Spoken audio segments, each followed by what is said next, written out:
Thanksgiving is a time of togetherness and gratitude. Nigel Hamilton. Welcome to the Guyana Dialogue. I am your host, Shamiza Ali, and it is a pleasure being here with you this evening. Our topic tonight is value added products in the forestry sector and its contribution to national development. The Guyana Dialogue is being sponsored by a coordinating council of Guyanese based in the US, the UK, Canada, the Caribbean, and Guyana. Funding support is by well known philanthropist Dave Narine from Dave West Indian Imports. Please welcome my moderator for tonight, Dr. Tara Singh, who is a distinguished political and social scientist. Thank you Our very much, Shamiza. panelist, good evening, Dr. Tara. Our panelist tonight is Professor Muniram Budu, who is a professor and civil and architectural engineer and engineering mechanics. Hello. Our guest tonight is the Vice President of the Guyana Manufacturing and Service Agency and Managing Director of Durable Wood Products and Duravilla Homes Guyana Incorporated. Please welcome Mr. Rafeek Khan. Good evening, everyone. Good Go ahead, evening. Dr. Tara. Good evening. Okay, thank you very much. Before I ask our guest to make his introductory remarks, I just want to say this has been a very eventful week in Guyana with a visit of Prime Minister Narendra Modi. Most of us would have watched his presentation at the Parliament today and yesterday. He had his CARICOM summit, and his government signed, I believe, 5 or 6 memoranda of understanding to work in various areas in Guyana. India and China has been traditionally, because of historical and cultural ties, they have been the greatest donors of technical and foreign assistance to Guyana, India and China. So I'm happy that they're continuing on that path. Also, another thing that, although the media was overpowered with his visit, there was something that is eating away at the fabric of Guyanese society, the carnage on the roads in particular. I believe the president addressed that. I have written about 2 articles calling attention and asked them to declare a state of emergency for the road problem that they have. And but apparently nobody paid attention to that. Now we get out of hand. The president had to summon the top brass of the police force today to get them to take a number of. Let's hope that it succeeds, because one life road is one too many. And Guyana, with so many cars coming in and good roads, check. And most of these accidents are by young people and under the influence of liquor. Sometimes the heavy trucks are involved, but and tax in particular. So they got to narrow and focus in the areas where the accident occur, who are the people who are prone, likely to do it, and focus on them. And anyhow, I before we start, I just want to ask Professor Budi your views on that. Well, accidents in road, especially in developing countries that are growing so rapidly. You have new roads. You have still antiquated system of licensing for drivers and training for drivers, right? You have policing is a problem, right? You have proper design of our roads and markings is also an issue. Now, if you compound all of those, right, then you are actually setting up the people in Guyana who are driving for trouble and the people who are actually walking, because you have a lot of people in Guyana are still walking, right? And you have very poor drivers are taking all kinds of chances, right? And so it not only endangers themselves, but also people who are walking on the streets. And I've heard from some engineers recently about some of these areas in Guyana where there's no markings on the road. People drive in any lanes, right? And these roundabouts are still creating a problem for them because they don't know how to use these roundabouts. So there's a number of things in Guyana that has to be done, and things are moving very quickly, right? And you don't have time to do those things. And I think in the interim, you're going to see a lot of these things continuing until the government and other agencies actually start to rectify some of these issues. All right, thank you. I mean, you're saying there's need for better traffic management and traffic engineering. Yes, and Okay. policing, Oh, and enforcement. police. Oh, yeah. Yeah.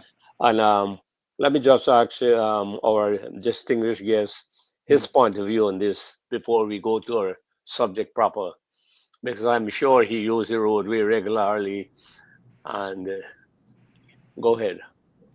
Uh, Good evening, everyone. This is a very always a troubling issue because Guyana is a very unique place in terms of congestion, growing congestion, especially now with infrastructure expansion.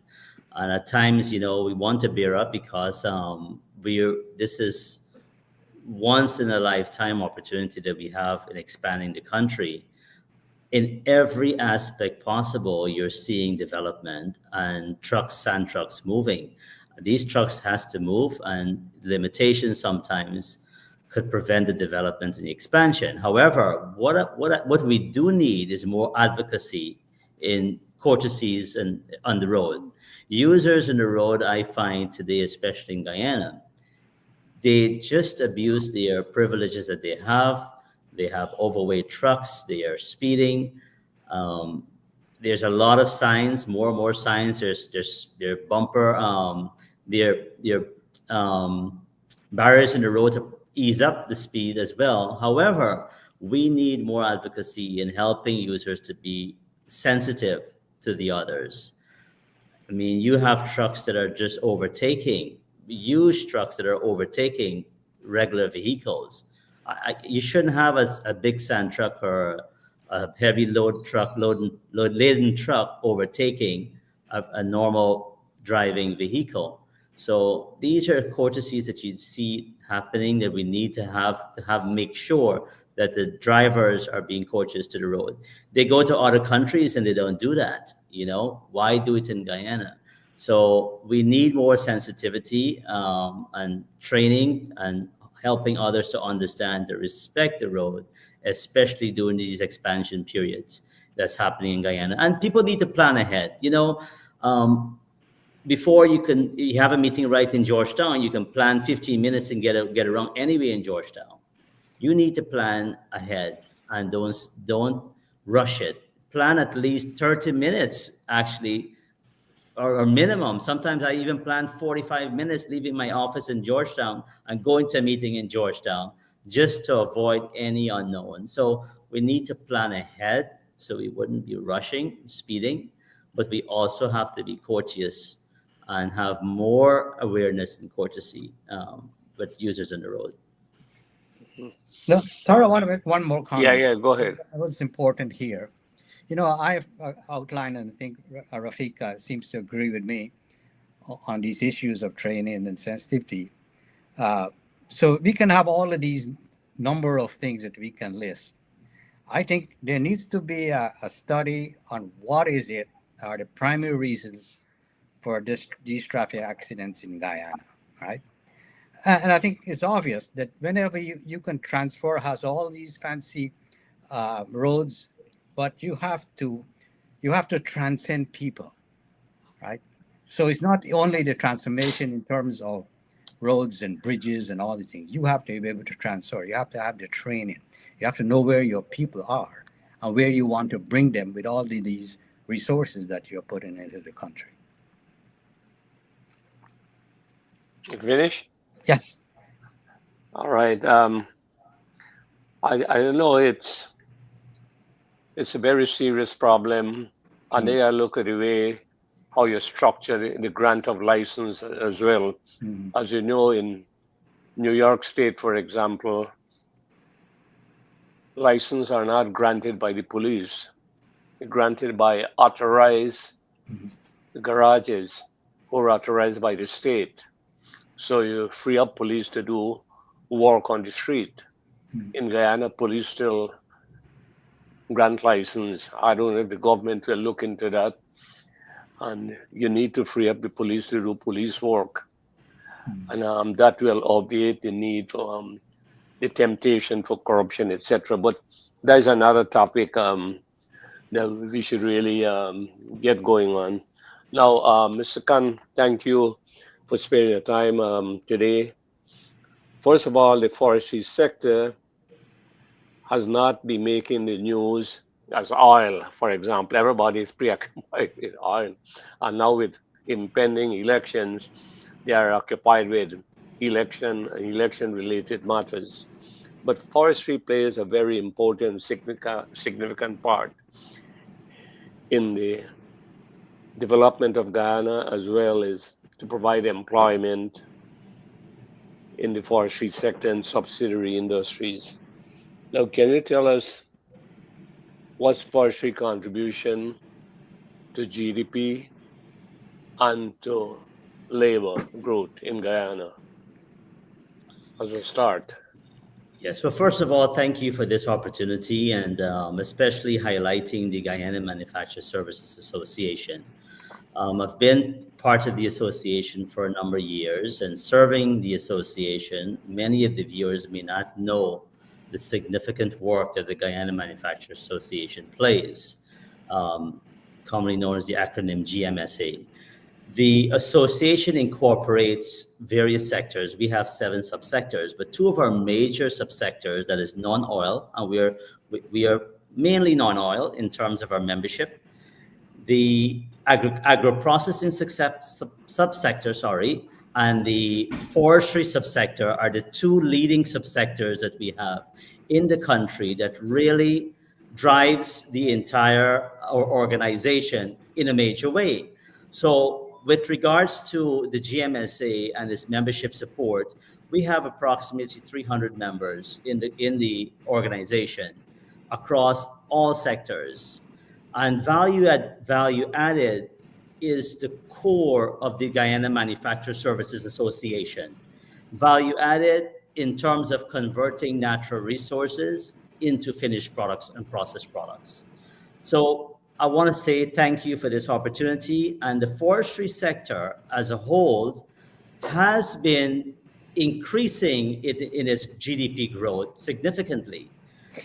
With regards to value added, I will give some highlights in terms of when it comes to historical trends in the forestry sector. The in the last 20 years, we would have seen a decline in the forest log export in Guyana. What that means is that there's more local production of forest products in the country.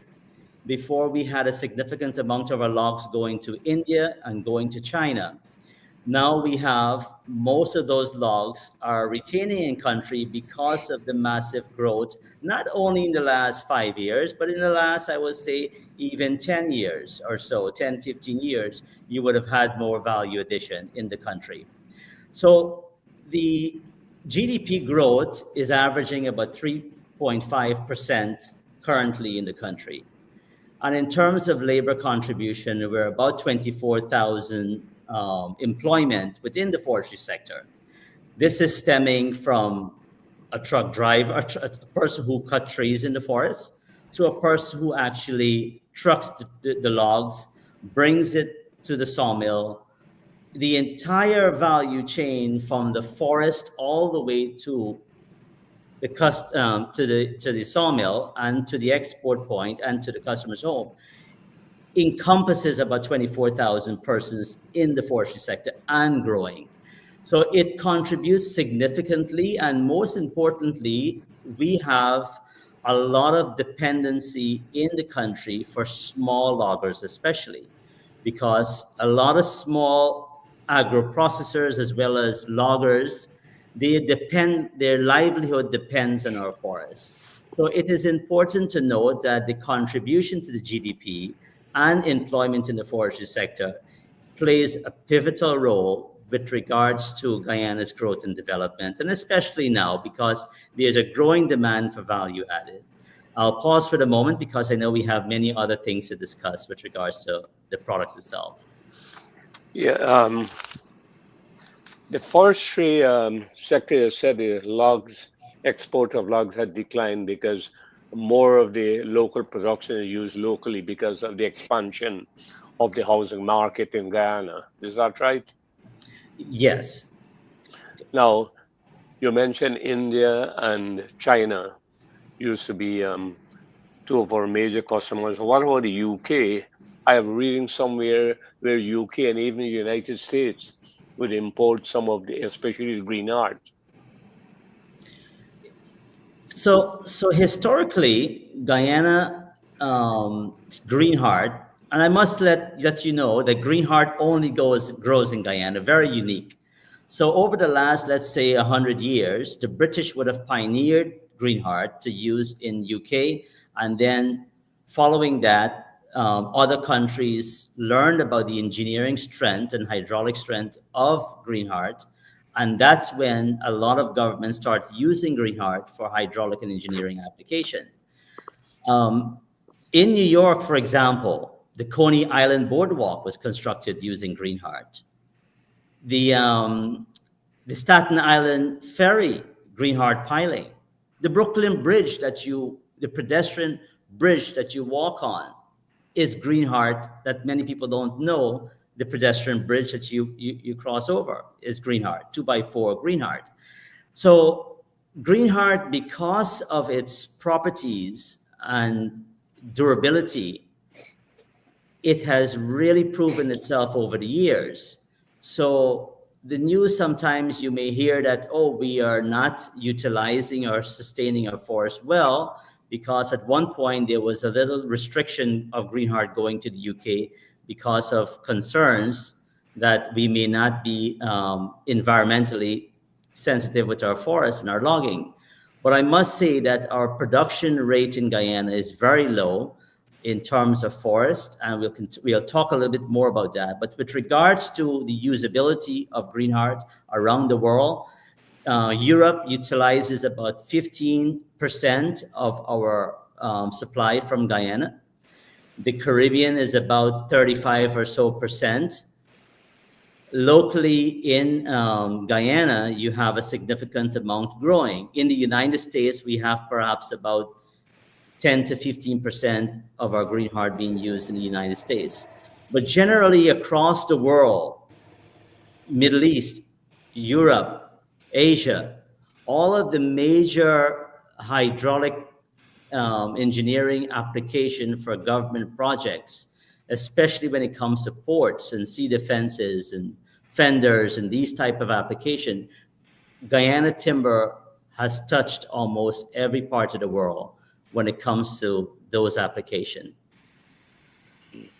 Now, talking about timber, is timber the only type of wood you export, or there are other varieties that you export as well? Okay, so the value added in Guyana's context, I would like us to understand, because of our economy, is that value added here is the conversion of logs to dimensional lumber, be it rough sawn, be it dressed lumber. And then you have further products that are commodity traded products. So some of our major value added is going to move from the dimensional lumber that you use for general building and construction. And then you have other value added products that most of us know, such as decking, siding, flooring, roofing products. All of these products are being produced in Guyana. Then you have further downstream value added products, such as furniture. So there's a host of value-added products, and it's growing. You have doors, you have cabinets, you have molding, you have plywood that's being manufactured in Guyana. We even have an entire home now that is being produced by our company, Dorvilla Homes. So the extreme of value added over the last 20 years have been changing more and refining itself more to becoming more and more of a finished product. And that is where you're getting an increasingly high value for our natural resources in terms of price per cubic meter or price per board foot. So you're saying the demand for local wood, including timber, is expanding. Absolutely. And Yeah. if you look at the export data, it will show that the export actually declined a bit because the local consumption Mm, is greater than the export. The country produced last year 450,000 cubic meters of logs last year. Of that, I would estimate approximately 70% was consumed locally in our economy. mm, The entire infrastructure of our country is building out, which the government is actually one of the major consumer to our mm, forest resources because of these major infrastructure projects. And then you have housing that is mm. improving across the entire country at an astronomical rate. So that is where you're going to see a significant demand in building and construction materials. We do still have a lot of imported wood coming into the country, but at the same time, we have a great growing need for locally produced timber products. Okay, but to meet this growing demand, it means that you got to fell more trees. How does that impact the LCDS strategy, low carbon development strategy, that you are not deforesting, engaged in deforestation at a higher rate than projected in the low carbon development strategy? You have an idea of Yes, so, yes. Thanks for asking that question. It is actually a misconception that the growing demand will require more cutting of trees.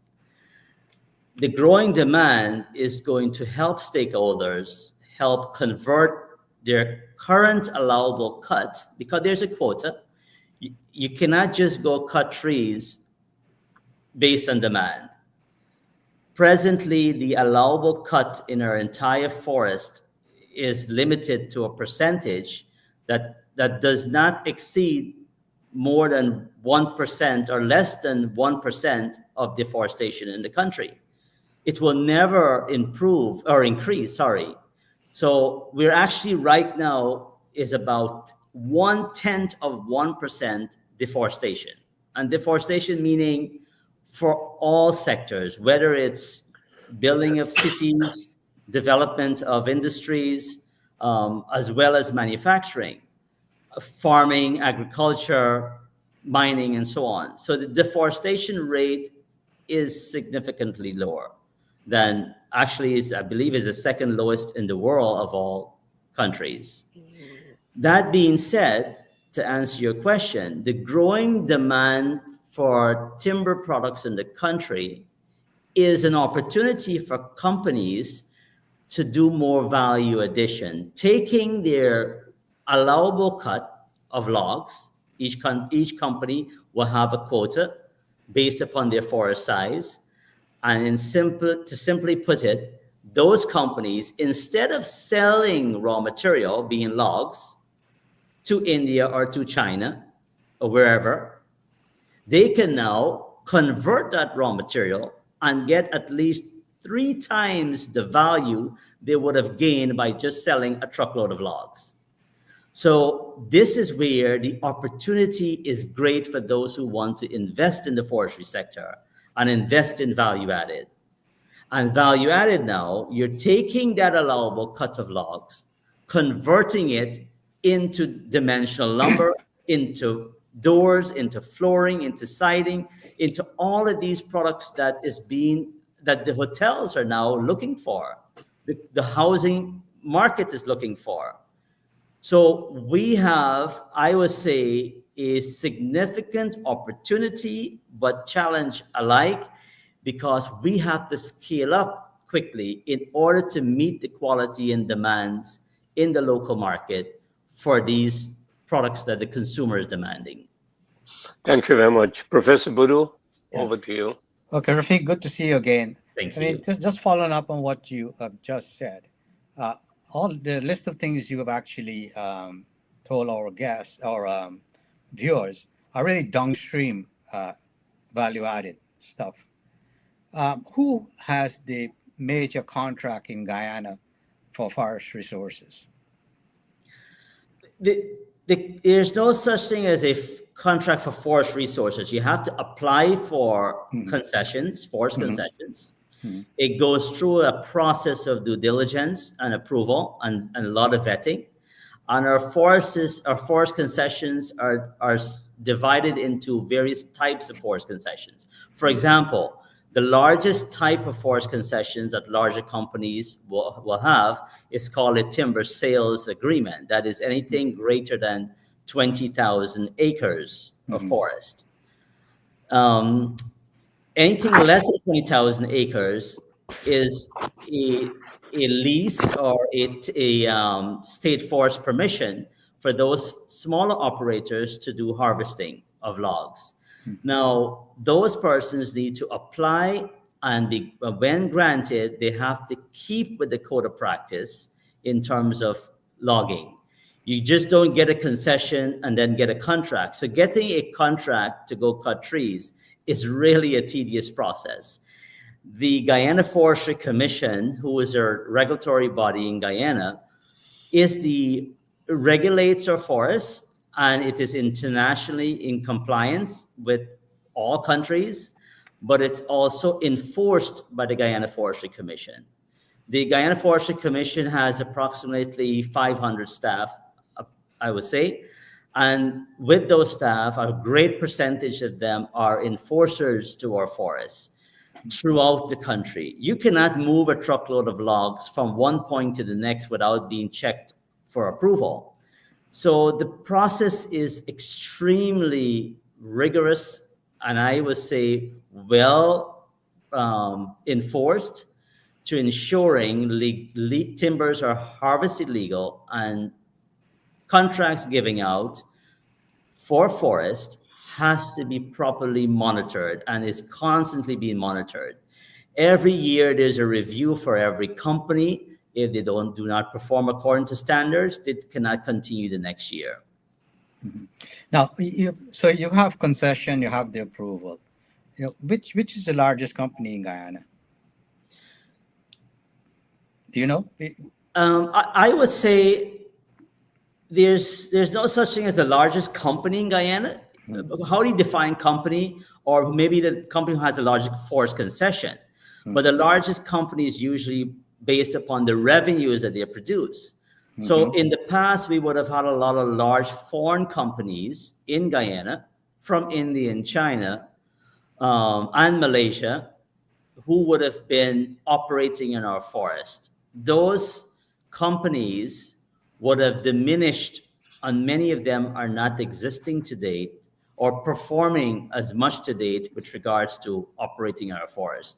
A lot of our stakeholders, a majority of them, are local companies, small, medium-sized, and large-scale local operators that are operating in our forests. I don't want to call names of companies, but we do have a significant amount of growing companies. However, it is important to note it has changed significantly over the last 20 years, where large and well-known logging companies have been phased out because they did not keep up with the moving trend of value added and the demand for consumer.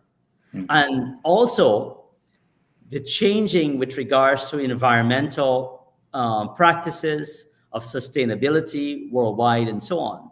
So many of the companies who are not as interested in terms of value added would have exited Guyana or would be dormant at this stage. Right now, the government is actually enforcing upon companies that if you're given a concession and you do not utilize at least 50% of that concession, the government will lose revenues. We're hoping that companies will actually utilize 70% at least of the concession allocated to them. And that is where you're going to find consumers are getting products. Right now, we have a major shortage of doors. Purple Heart, as you may know it, used to doors traditionally throughout the country. We're having to import pine doors in the country to meet the demands in the country. We're having to import pine lumber to make cabinets. So we need to have companies becoming more interested in manufacturing and becoming more aware of the demand that we have domestically and even regionally in the Caribbean, to be able to utilize and seize these opportunities. So we do need, while some may say we need to restrict forestry-based activities, I would argue and say we need to increase our production in our forest based upon the allowable cut. And again, it's less than 1% deforestation. And our allowable cut is a very small amount. And we do not clear cuts in Guyana. We do sustainable logging, where you only cut a certain size tree and of a certain diameter, and it has to be at least a certain distance apart from each other. And we have over 1,000 species of wood in Guyana. So Guyana's forest is well preserved, but at the same time, we want to see more production to grow our non-oil economy. And forestry is a non-oil economy. That way, when oil is gone, we have now vibrant sectors, and not just forestry. We have agriculture, agri-processing, and so on. Yeah. So if we look at some of these upstream resources, when they cut a log or a tree, for example, what happened to the branches and leaves and so? Do they make use of it? Because those are upstream products. Well, when you cut a log, actually in any country, that the top of the tree, the crown of the tree, stays in the forest and is biodegradable, and it stays in there. In terms of, that's the leaves and the crown of the tree. What comes out to the forest is actually the log itself that you can utilize in a sawmill to convert it into lumber. What we do need is to reduce the amount of wastage at the sawmill. So what is happening at the moment, we have a lot of sawdust that is being produced, a lot of barks that are being produced, a lot of sap, a lot of other parts of that log, which is as much as 50% of that log that is in that sawmill could be converted to other value-added products. One can argue and say, well, why are we not making picture frames in Guyana? Why are we not making toothpicks in Guyana? Why are we not making any other products that can help increase value added in the country? So what we do need is to improve in technology where companies could become competitive. And this is why if you ship your logs to other countries, and if you go to, we buy from China a lot of particle boards, we buy a lot of other value-added products that we don't have the technology to utilize. Now, waste, we can actually convert our sawdust into pellets that goes into heating, that goes into cooking, but it costs money, and it takes a lot of energy to produce those products in its manufacturing state. But we're going to get there, but we do need to have more awareness of opportunities to convert our waste into products, other value-added products. Now, what is the reforestation policy? The Guyana's reforestation policy, well, I don't know if it's a policy, but at the moment, and this is why some of those questions, I guess the government can answer directly, but based on my awareness, what we're doing is land reclamation in many parts of our forests. For example, I'm in the construction sector, and you'd be surprised that the extraction of sand in these sand pits that are coming out of the ground creates a huge pit in many areas of the country, and that sand goes into construction. What is happening now, you'd be surprised. People are using sand pits to actually do housing and developments and infrastructure. In terms of mining, several land reclamation is happening where incentives are given that companies can actually go and do agriculture on lands that are being cleared for mining. In terms of forestry, we don't have any land that is being clear cut because we do selective harvesting and selective cutting. One of the things that are being looked at is agroforestry, whereby you can do agriculture in the forest. India is big into that, Malaysia and so on. So we need to be looking at more things like that, where we can have land reclamation, but also greater utilization of our forests for other type of uses. Mhm, mhm. Now, I want to go back to an issue you mentioned about Purple Heart and doors and importation of pine. As you're aware, because I sent you a document the last time, I did the research in early 80s about lesser known species. And there are many species that Guyana has that can be used to make indoors. Very fantastic wood to make doors in Guyana. What is the forestry department doing about research and utilizing these lesser known species? Good question. We have a booklet in Guyana called the 21 Common Species, and the link can be found in the Guyana Forestry Commission website. As I had mentioned earlier, we have over 1,000 species, but a lot of work would have already been done for 21 species in Guyana. Of the 21 species, we're only hearing about utilizing maybe 5 or 7 of those species that most of us know about: green heart, purple heart, wallaba, mora, kapitali, right? But there are many other species, an amazing species, that we need more research and development to be done on it, because who buys these? The consumer has to make the decision. So if the consumer is not aware of these products, these species, sorry, they would not want to use it in their homes. They may be fearful: is this wood good for its intended application? Would it get termite? Would termite attack it? Would it last a long time? I give you an example. There's a wood called Wamara, one of the most beautiful timber in Guyana. I have a It's, piece here. yes, it's considered Yes. our rosewood. It is so dense that you can even use it as a hammer. Now, Yes. but we need more education and research on these species, that how we can utilize it for further downstream processing. We have all heard of mahogany, but Guyana, we have our own mahogany, and that's crabwood, also known as Andaroba, the scientific name. But many of us, if we want to get a table now, we grew up using crabwood table and crabwood vanity and dresser and so on. It makes one of the best furniture, but it's a very, very limited species in Guyana. We now need to move towards alternative species that can be used for furniture making. And that answers your question. We do need more research and development and more awareness about other lesser used species in the forest. Yes. And by the way, you're probably aware that that 21 species that you identify with all the properties, that work was done by the British very early on. And in the 1980s, when I was working on wood research, right, we have done nothing since then, right? And that's why we are stuck in this position. So if you're going to do further work on wood, you have to do the research. And this is where you can get a lot of the value added or replacement. And then you can sell green art at very high price. By the way, you know about leopard wood? Yes, That's another beautiful piece of wood, yeah, right? yes.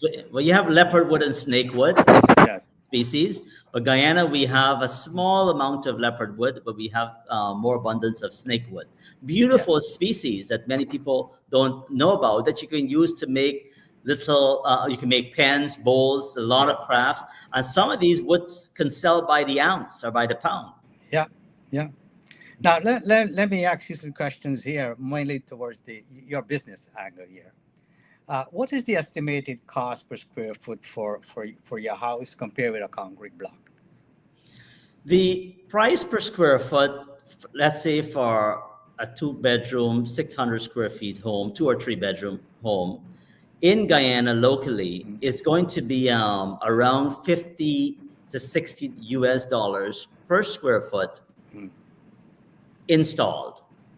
Now that is a very, very good price if you're building your house using wood, right? 50 to $60 per square foot. That's with wooden house, right? What about the concrete house? You have an idea how much that costs? Well, it's actually running around the same.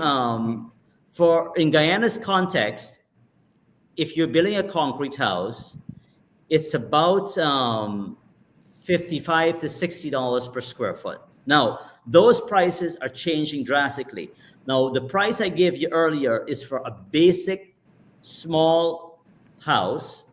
If you were to buy our most affordable home and the location is conducive, we can construct that house for, let's say, $35,000, $40,000 complete.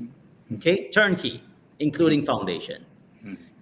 We are hoping that people will appreciate wood more and be able to pay more for wood than they will pay for concrete. Right now, people will pay more for concrete, thinking concrete is the best thing, right?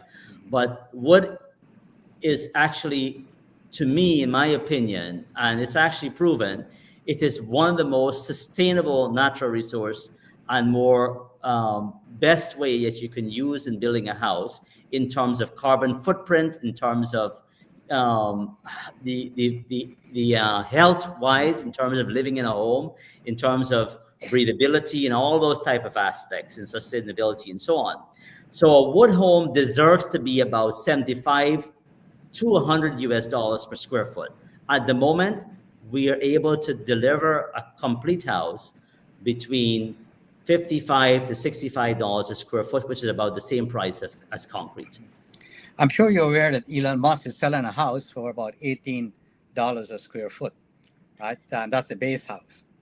That's about 375 square foot house he has. Yeah, but that's probably not installed though. No, it's not. It's not installed.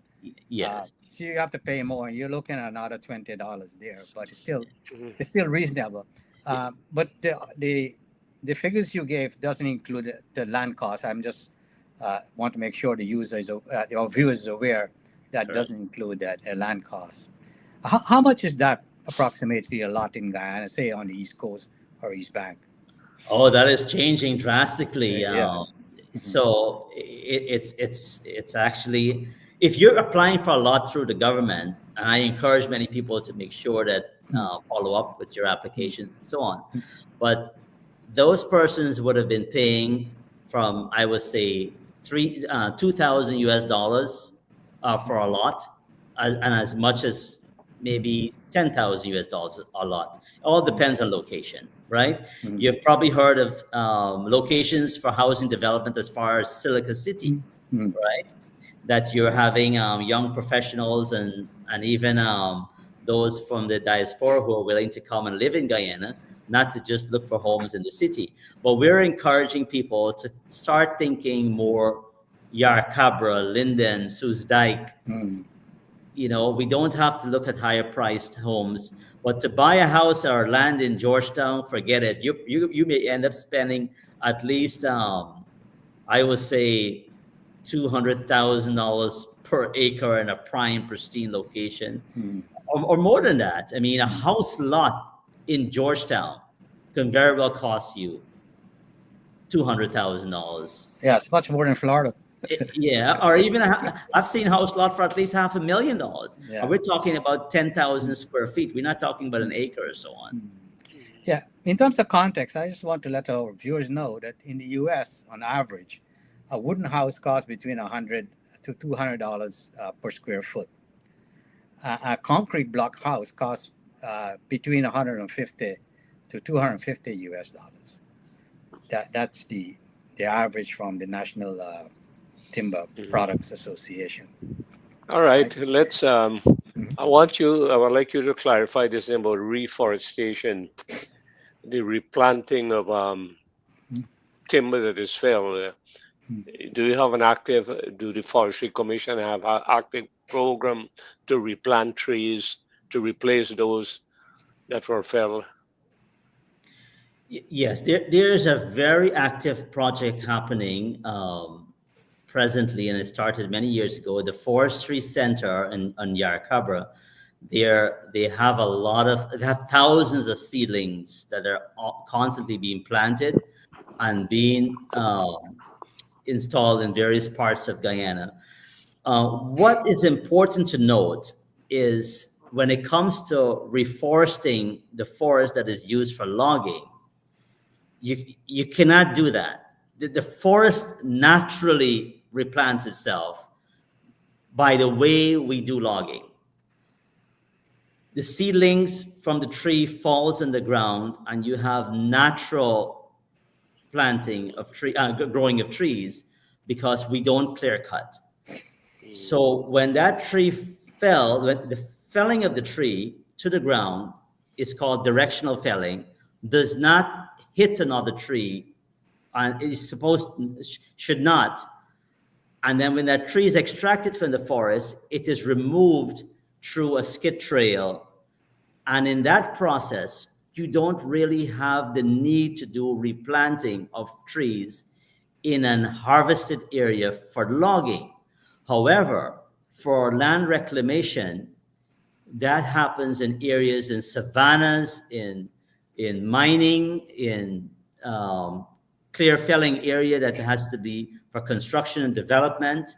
So there's a lot of planting that are happening, and perhaps you would have heard of the mangroves project, that in the sea where the mangroves have to be cleared, they are actually replanting mangroves and harvesting mangroves to transfer it back into its natural habitat.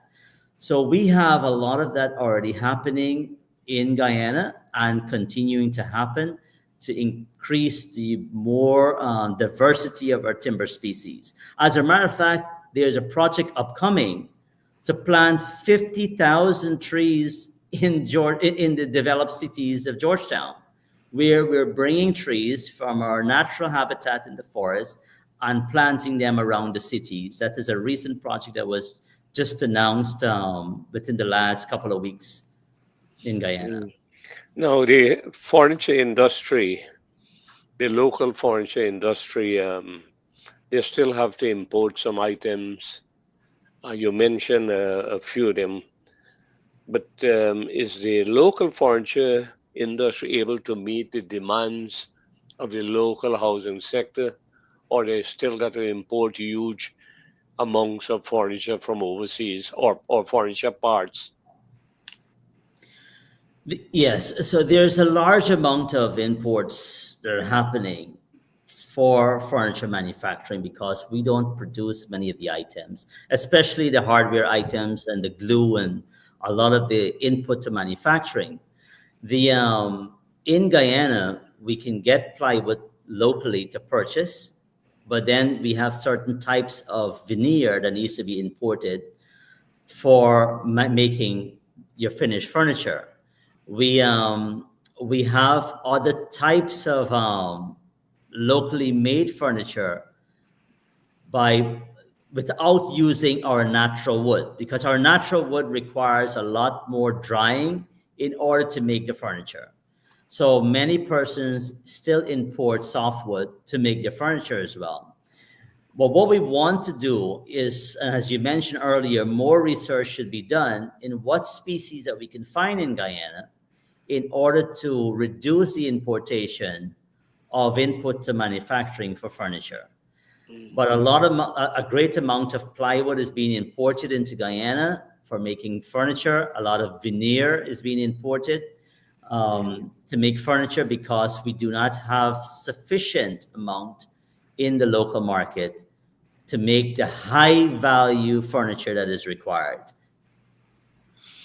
You think if the government were to grant incentives to the local furniture manufacturers, that will help them to explore these areas? The government definitely it helps, but the incentives that have been given is already there. We are paying no import duties for equipment that's coming into the forestry sector if you're going to do any type of manufacturing. There's no VAT being charged on lumber for that, so that's been removed. The incentive for actually paying taxes for any exported items in the manufacturing sector is zero. If you export logs, you're paying as much as 20% duties on raw material. If you export raw lumber, you're paying 2%. If you're exporting anything in value added, kiln dry products into furniture, it's zero. So we already have a lot of incentives. What we Okay. do need is more incentives in terms of access to capital, access to finance, access to resources where businesses can utilize the banking system to get capital to grow their business. This is where I find the greatest hindrance, because while the opportunity exists, you have a major need for capital for many of our operators in the sector. And the government, do you think the government can help in this area by having meetings with the various banks? I noticed that Citibank might be going down to Guyana to establish a branch down there. Um, Yes, the government has been speaking very openly about the greater need for more competition in the banking system in Guyana. We need more, I would say, non-traditional type of lending.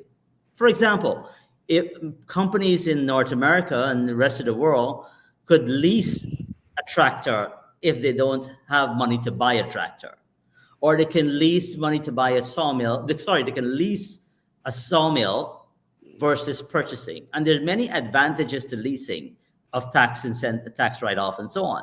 In Guyana, we cannot lease. Now, that could be a non-traditional type of lending, right? Where you can have some types of lease going on. In terms of borrowing from the bank, in the past, you could not get a loan without having sufficient collateral in non-movable properties. In other words, your sawmill is considered movable.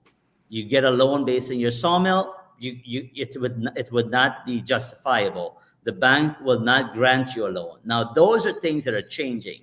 The bank is becoming more flexible, and the government is encouraging the banks to give businesses loans based on movable assets, but also loans based on leased land. In the past, you have to have a transport before you can get a loan from your bank. Now you can actually get a loan from your bank based on government leases. However, we do need to have more non-traditional type of lending, more businesses coming in and helping to lend money at more favorable interest rates in Guyana.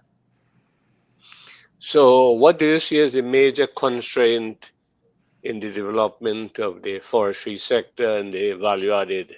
Is it access to loans, to finance resources, or what? What else? Presently, there's about three constraints, and it's going to change soon. But access to capital has and will remain the number one limitation. Access to funds. Number two, our cost of productivity in Guyana is fairly high comparing to many developed countries. And that is resulting from the transportation logistics cost of moving raw material from the forest to the sawmill. The trucking cost sometimes is as much as 50% of the cost of the goods that you're buying for your input of your raw material. Then third is the energy cost. Now, next year, and actually fast approaching, the work that the government is doing with road and infrastructure development is drastically reducing our cost of transportation for raw material as much by 50% already this year. I will see more depending on where the logs are coming from, right? But you're having truck drivers that are driving sometimes one day just to get a truckload of logs from the hinterlands to the sawmill. with roads that are going to be built from Anai to Linden, on these various regions of Guyana, connecting our regions, you're going to find that the logistics costs will go down. That will help us with our competitiveness, which is a constraint right now. And then you will find the energy costs will be going down, hopefully soon, because we will have gas to shore and other alternative energy sources to be able to bring down our energy costs. So that's also a constraint. In terms of technology, that is also another major constraint, because many of our sawmills are still operating based upon very old technology, somewhat discontinued in many countries, but we're still operating in a very, I would say, old-fashioned state of operation when it comes to sawmilling. But we're finding more and more companies investing money in improving its utilization of better and more improved technology. But the greatest constraint is going to be access to capital.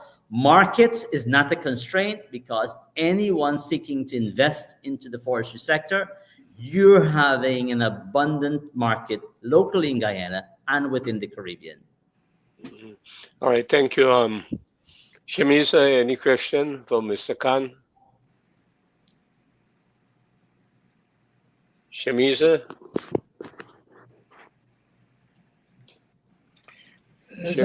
Let me follow up once you get on to Samisa. What I would add there, Rafeek, is research. Because you can have the money, especially if we look at furniture as an example, right? But we need to know what a lesser known species, right, can be used in furniture making, right? Rather than those limited 21. Because I know for sure that there's a lot of other material we have in Guyana, wood material that can be used for furniture in Guyana, right? And that research is important. The government need to invest in that. He has been emphasizing that all along. Yes. By your conclusion, it didn't include it. Shamisa? Shamisa? So, in regards to reforestation, to be in line with carbon credits.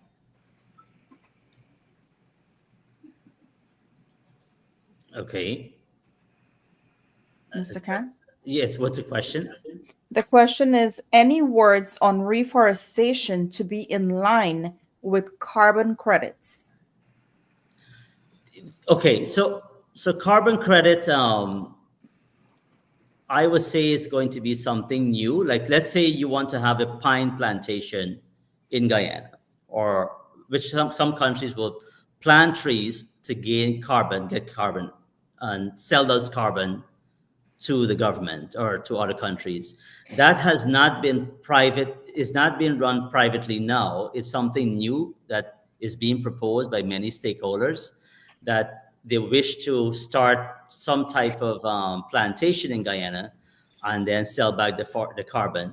It is very new, and I would not be able to answer much question to that effect, but anyone who are interested in terms of those type of initiative, it's actually going to be excellent, because there's a lot of open savannas and open land that you can actually look at a plan whereby you can plant trees and sell the carbon. In terms of selling the carbon, I don't know how that works and if it's even possible to sell the carbon presently. But Guyana presently, as you know, we have 19.5 gigaton of carbon that Guyana has, and it sells those carbon to the international community for major development. So presently there's a plan for carbon sale, and this all falls under the LCDS project.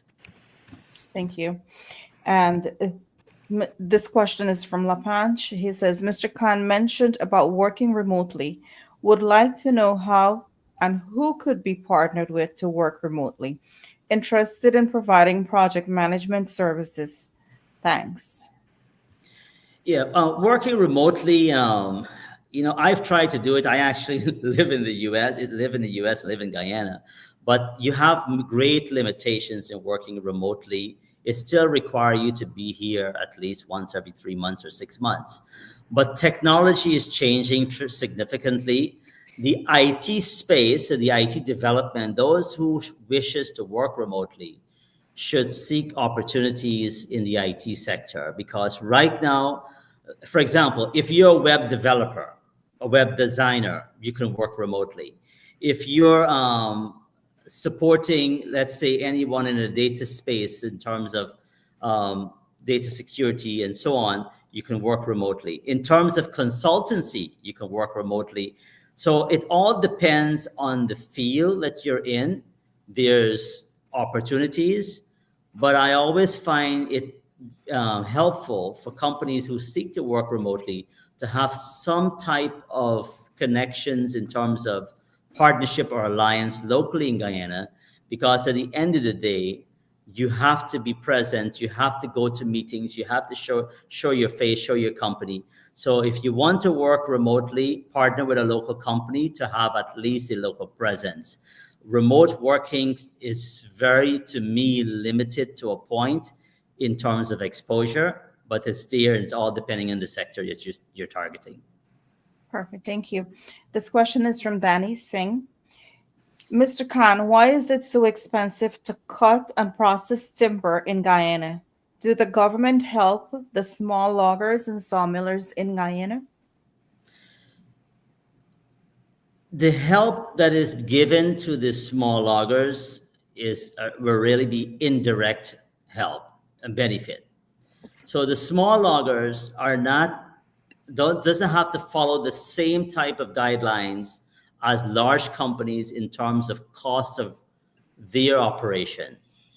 So the incentives are indirect, but I will definitely support the opportunity, if exists, for small companies to get grants. So there are grants that are being given by the government, but to me, the grants are not sufficient enough to help the small loggers start businesses or sustain their businesses.